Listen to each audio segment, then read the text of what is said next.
The world is changing, and one technology sits at the center of it all. Semiconductors, tiny chips that power the modern world.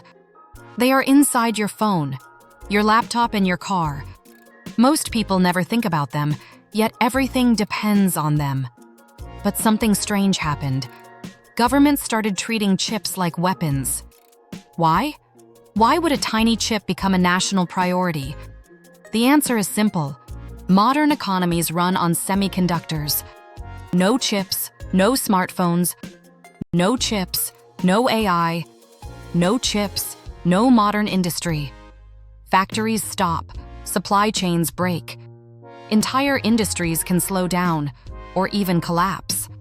The world saw this during the chip shortage. Production lines suddenly stopped. Car companies could not get enough chips. Billions of dollars were lost. That was the warning. Governments were paying attention. They realized something important. Dependence creates vulnerability. What happens if chip supplies are disrupted? What happens during a crisis? What happens if access is cut off? What happens during a conflict? These are not business questions anymore. They are national security questions. And that changes everything. Today, most advanced chips come from only a few places. One of them is Taiwan. Another is South Korea. A huge part of the world's technology depends on them. That concentration makes governments nervous, because risk is also concentrated. The United States knows this. China knows this too. That is why America launched the CHIPS Act. Billions of dollars were invested. China is building its own semiconductor ecosystem as fast as possible. Japan is rebuilding its chip industry. Europe is doing the same. Everyone wants one thing: technological independence.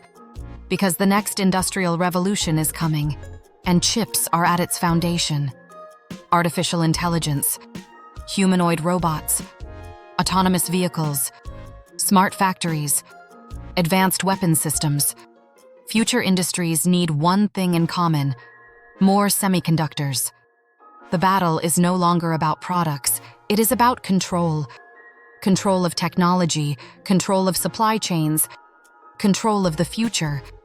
That is why semiconductors are no longer just technology, they have become national strategy. And the countries that control chips may help shape the future of the world.